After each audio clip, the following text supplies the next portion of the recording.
I want you just to close your eyes for a second. Try to imagine a landscape that is so flat, so utterly featureless, that it feels less like land and more like an ocean. Right, an ocean of frozen grass. Exactly. We're talking about the Dakota Territory. It's January 1888. And this is a place where the horizon isn't just, a line in the distance, it's a presence. Yeah. If you read the historical accounts from the settlers in this era, they always describe this feeling of being swallowed whole by the sky. It's vast. It is.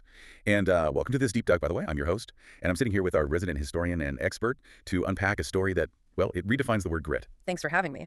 And yeah, we are zooming in on a very specific patch of that massive emptiness today, a spot near Marion Junction. Right, to look at two people who are about to have, without a doubt, the worst week of their entire lives. Oh, absolutely. We're talking about Kate Kampen. She's 19 years old, a teenager, really, and her husband, Wilhelm. And just to frame this for everyone listening, when we say worst week, we aren't talking about a bad performance review at work. Or a flat tire. No. We are talking about a primal, stripped-down staring contest with death. Yeah. With zero resources. Which is really the mission for our deep dive today. We've got a great stack of sources here, diaries from the era, meteorological records, family histories, and we're going to use them to explore a survival story that honestly makes the movie The Revenant look like a rom-com. It really does. But beyond just the drama of it, we want to look at the science of what actually happened that week. Because this isn't just an adventure story. Right. It's a case study in physiology, meteorology, and what psychologists call adaptive resilience. Right. It really forces us to redefine what we mean when we casually use the word grit, and maybe put our own modern microstressors into perspective. For sure. So let's get the context sorted first. Yeah. Why are Kate and Wilhelm sitting in the middle of a frozen wasteland in the first place? Well, they were part of that massive wave of European immigrants who were chasing the Homestead Act. They had originally settled in Holland, Minnesota. Okay. But the previous year, 1887, a massive hailstorm completely wiped them out. I read one account in our sources that described the hail as being large enough to literally kill livestock. Yeah, it was devastating. It destroyed their crops completely. So like a lot of people in that era, they decided to move west for a quote-unquote fresh start. A fresh start, which is pioneer speak for, here's a patch of dirt, please try not to die. Exactly. They headed to the Dakota Territory. But when they got there, what were they actually moving into? Because, I mean, we aren't talking about a cozy log cabin with a stone fireplace here. No, not at all. And this is a really crucial detail that often gets glossed over in pioneer history. They were living in a sod house. There were basically no trees on the prairie, so you built your house with what you had, the ground itself. I think when people hear that, they picture a mud hut, but it's much more technical than that, isn't it? Much more. You really have to understand the botany of the prairie. The dominant grass was often big bluestem. Okay. And that grass has this incredibly dense, tangled root system that goes feet deep into the soil. Wow. So when you cut a brick of that sod, it's held together by this thick wire-like mesh of roots.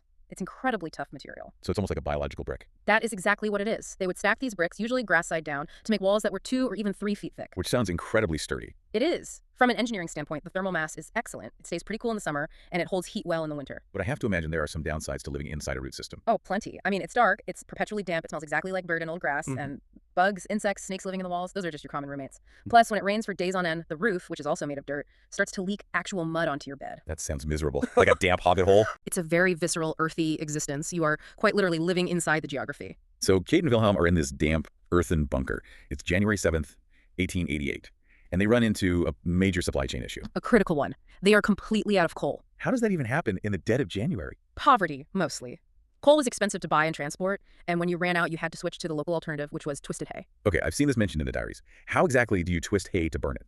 It's a very labor-intensive process. Yeah. You take tall, dried prairie grass, and you twist it tightly into a sort of figure-8 knot. You're trying to increase the density of the grass to slow down the burn rate. Does that actually work? Barely. I mean, it's just basic physics. Grass has very low energy density, so Right. it burns hot and fast, like a flash in the pan. You have to feed the stove constantly, literally every few minutes, to keep the fire going. One pioneer diary we looked at compared it to trying to heat a house by burning newspapers one sheet at a time. Yes, that's a perfect analogy. Or like using a single birthday candle to heat a walk-in freezer. It smells like a barn fire, and it provides almost no lasting heat. It's exhausting. So Wilhelm looks at the empty coal bin. He looks at the pile of twisted hay, and he looks at Kate.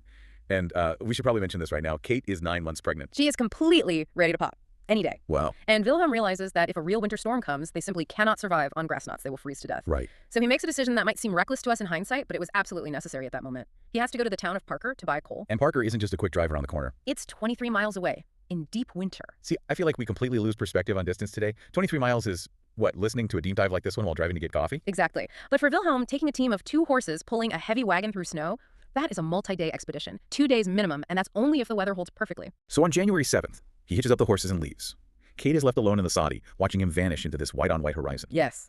And the universe, having a truly terrible sense of timing, decides this is the exact moment. January 8th. Just 1 day after he leaves, Kate goes into labor. I want to just pause on this for a second because the source material is pretty sparse here. Obviously, Kate didn't keep a detailed play-by-play journal while she was in labor. Right. But walk us through the reality of this. Compare this to a modern delivery room. It's a completely different universe. Today we have hospitals, epidurals, doctors, monitors, maybe a curated playlist. Yeah. For Kate, it is the ultimate isolation. There is no doctor, no midwife, not even a neighbor. There are no books to consult. It's a freezing dirt room, a pile of hay, and the sound of the wind outside. It's just terrifying to even think about. It really is, and it requires a level of psychological fortitude that most of us will never have to access. She has to realize in that moment, that if she panics, or if she doesn't do this perfectly, if there's a breech birth or a hemorrhage, she dies, and the baby dies. She has to override her own panic response. Pure executive function and primal survival instinct. She has to deliver this child entirely alone. And amazingly, she does. She delivers a healthy baby boy. Yes, named Henry Royal Kampen. Now, that middle name, Royal, is that a family name they passed down? No, it's actually a fascinating cultural marker. In that pioneer era, the name Royal was often used to signify a major victory or a crowning achievement. Wow, that gives me chills. Giving him that name was her way of planting a flag in the dirt. She had faced death, and she'd won the battle. But the war definitely wasn't over. She has the baby, yes, but she still has no coal. And she is physically exhausted from giving birth. This is where we see her sheer brilliance. She knows she cannot keep the Saudi warm with that twisted hay. Because she'd have to get up constantly. Right. She's far too weak to get out of bed every 5 minutes to feed the stove.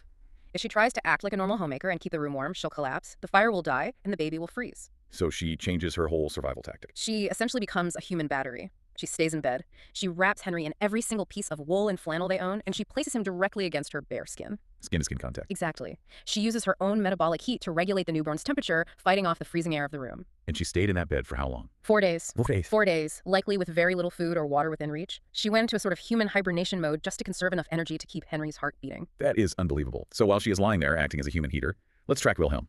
He made it to Parker, right? He did make it. He bought the coal, loaded up the wagon, and prepared to head back. But while he was in town on the morning of January 12th, he probably noticed people acting a bit strangely. The weather was doing something highly unusual. Right, this brings us to January 12th, 1888. The day of the blizzard. But the morning didn't look like a blizzard at all. No, not at all. And that is exactly why the death toll ended up being so catastrophic. It was what meteorologists call a false spring. Explain that for us. A low-pressure system was moving across the plains, and it was drawing up a massive amount of warm, moist air straight from the Gulf of Mexico. How warm are we actually talking for January in the Dakotas? In some places, the temperature rose up to the mid-30s or even higher, just above freezing. People were unbuttoning their heavy winter coats. Farmers actually let their cattle out of the barn so they could stretch their legs. Kids were going to school. Yes, children walked to their schoolhouses wearing just light sweaters. It felt like a total reprieve from the brutal winter. But it was a trap. A classic, deadly meteorological trap. Because trailing right behind that low-pressure system was a massive, fast-moving Arctic high-pressure ridge. Just a wall of cold air. A wall of freezing Arctic air moving at something like 60 miles per hour. So when these two completely different air masses collide, you get explosive cyclogenesis, that's the technical term. The freezing dense air undercuts the warm moist air so violently that it creates an immediate flash freeze. wow. We have historical records showing the temperature dropped 40 degrees in a matter of hours. In some specific locations, it dropped 18 degrees in just 3 minutes. 3 minutes. That's not even weather changing. That's just a switch being flipped. It was instantaneous. Witnesses said the sky suddenly turned pitch black. It looked like a solid wall of soot rolling right over the prairie. Well, that sounds apocalyptic. And then the wind hit. Hurricane force winds, 60 to 70 miles per hour. And it was carrying snow, but it wasn't normal, fluffy snowflakes. Right, I've read it described in the sources as ice dust. Yes. Because the temperature dropped so rapidly and was so intensely cold, the snow crystallized into these microscopic ice needles. Which completely changes the survivability of being outside. It changes everything. This ice dust is so fine that it passes right through scarves and woven clothing. If you look up into the wind to try and breathe, you aspirate it. You inhale the ice. Right. It melts in your lungs, and people effectively drowned in their own fluids, or the lining of their lungs actually froze. This is exactly why history remembers this event as the children's blizzard, isn't it? Tragically, yes. The storm struck in the mid-afternoon, right around the exact time schools were letting out for the day. Oh, man. Teachers were suddenly faced with a horrific split-second choice. Do you keep the kids in a drafty, poorly insulated schoolhouse that might run out of fuel and freeze? Or do you send them home while they can still walk? And a lot of them chose to send the kids home. Many sent them home, thinking they could make the short walk. Hundreds of children got lost in the total whiteout. Some died just feet away from their own front doors, because you literally could not see your hand in front of your It's face. a complete white void. Vertigo sets in, you lose all sense of up and down. Exactly. And Wilhelm is caught right out in the open in this. He's on his way back from Parker. He's about 20 miles from home when that black wall hits him. Yes. But he's got the horses. Can't the horses at least navigate or push through? No. And this is where animal physiology completely fails. The wind was driving those microscopic ice needles directly into the horse's nostrils. Oh, wow. The ice just builds up, packs in tight, and they suffocate.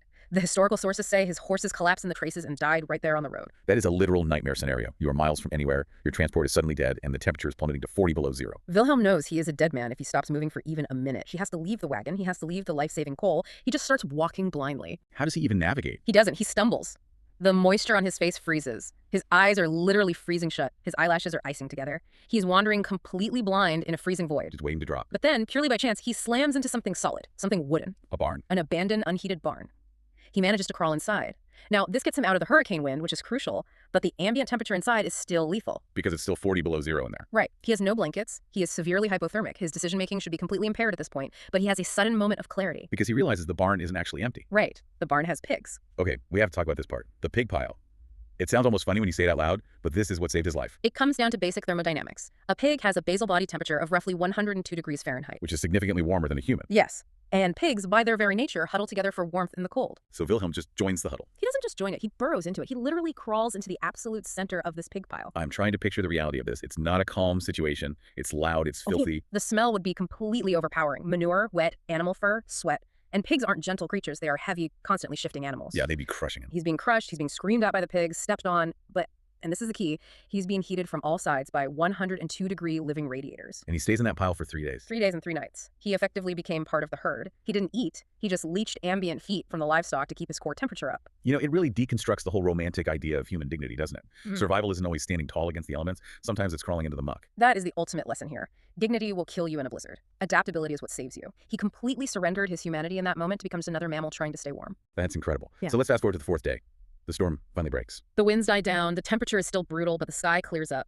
And the silence after a blizzard like that is incredibly heavy. The snowdrifts were reportedly up to the rooftops of the sod houses. Wilhelm crawls out of the pig pile. He is alive. He's alive, he's severely frostbitten, stiff, likely very dehydrated, but he starts walking. With the sky clear, he knows where he is now. He makes the trek back to the soddy. What does he find when he gets there? He finds the snow drifted almost completely over the door. He literally has to dig his way inside, and when he gets in, it is freezing. The water in the bucket inside the house is solid ice. And Kate? She's still in that bed. She's barely conscious. She's been holding Henry, acting as that human battery, for nearly a week. You know, this reunion, I think we are so conditioned to expect a Hollywood moment here. Big speeches, weeping, a swelling soundtrack. But the sources don't reflect that at all. The reality of pioneer life was much, much more stoic. Wilhelm walks in. He smells unimaginably bad, like a pigsty. He looks like a frostbitten ghost. He doesn't give a monologue. He just gets to work. Yes. He goes back out, finds the wagon he abandoned, or maybe he drags some coal back with him. The accounts vary slightly on how he got it, but he gets a fire started. And that moment, when the heat finally hits that freezing dirt room. That is the victory. The thick sod walls finally start to absorb and radiate the warmth. Kate, Wilhelm, and little Henry Royal just sit together in that glow. They survive. It's an unbelievable story, but here's the thing that really gets me about all of this. After all of that, the hailstorm, the starvation, the blizzard, the pig pile, they didn't leave. I know. I think most people today would have packed up whatever was left and headed straight back to Minnesota or the East Coast on the first available train. Absolutely. But the Kampen stayed. They doubled down. They built a highly successful farm in Corona, South Dakota, and they went on to have 6 more children. George, Albert, John, Fanny, Carrie, and Anne. And they lived remarkably long lives, didn't they? Very long. Wilhelm lived until 1943. He was 84 years old. Kate lived to be 92. I really want to contextualize that timeline for you listening because it just blows my mind. Kate was a teenage mother fighting for her life in a dirt hut during the era of covered wagons and twisted grass fires. Right. By the time she died, jet planes were flying overhead, humanity had split the atom, and television sets were sitting in living rooms. She witnessed the entire acceleration of the modern world. There's a detail from their granddaughter, Gracie, in one of the family histories that I found really touching. She said that Kate never complained about anything, ever. Even when she was an old woman, she didn't care about having running water or the latest appliances. Yeah, Gracie is quoted saying, "To Grandma, if the house was warm and the family was together, that was luxury." And that perspective is entirely earned. Once you have stared into the literal frozen void, a drafty window just doesn't register as a problem anymore. Exactly. It completely recalibrates your baseline for suffering. So we've told the story of Kate and Wilhelm. But let's zoom out for a second. What does the children's blizzard tell us about the bigger picture of American history? Well, on a macro level, this storm fundamentally changed the U.S. government. Really? Yes. The death toll estimates range anywhere from 230 to 500 people, many of them children, was so horrific that it forced the U.S. Signal Corps to completely overhaul how they handled weather forecasting. So it catalyzed a systemic change. It led directly to the formation of the Weather Bureau, which eventually became the National Weather Service we rely on today. The government realized they couldn't just let citizens walk blindly into these weather bombs without warning. That makes total sense. But on a personal level, I have to be honest here, I was stressing out this morning before we recorded because my Wi-Fi was being a little spotty. Right. It happens to all of us. We talk so much about stress today. Right. We have all these micro stressors. You know, my coffee order was wrong, the traffic is bad, my phone battery's dead. And look, those feelings of frustration are valid in our modern context, but Kate and Wilhelm offer this incredible corrective lens. They remind us of the raw, unbelievable capacity of the human animal. We are fundamentally designed to survive. We've just outsourced the survival part of our lives. We really have. We've outsourced our heat to the furnace. We've outsourced our food gathering to the grocery store. Yeah. But the hardware, the deep psychological resilience that Kate accessed in that bed, the adaptability Wilhelm found in that freezing barn, that is still written into our DNA. It really redefines the word courage, doesn't it? I mean, we usually think of courage as charging up a hill in battle or, fighting off a bear. But in this case, courage was stillness. Yeah. Courage was staying in bed for 4 days. Courage was enduring the smell and the crushing weight of a pigsty because it meant stay alive. It was the absolute refusal to just lay down and die. It was a quiet, stubborn warmth. The stubborn warmth of the Kampen heart. I really like that phrase. It's a kind of grit that isn't loud or flashy. It's just perfectly durable. So as we wrap up this deep dive, here is the final takeaway I want to leave with you. You are going to face storms in your life. Maybe not a literal 40 below blizzard, but a divorce, a layoff, a scary medical diagnosis. A moment where the horizon feels like it's closing in on you. Exactly. And when you hit that moment, I want you to think of the 19-year-old girl in the dirt house. Think of the man burrowing into the pig pile. And think of that middle name, Royal, Victory. There is a Royal in your life that is worth fighting for, and you have the capacity to do it. You come from a long, unbroken line of people who survived the absolutely impossible just so you could be here listening to this right now. It's a powerful legacy. You have the grit. It's in you. It's just a matter of deciding to use it. Thanks for diving deep with us today. Stay warm, everyone. We'll catch you on the next one.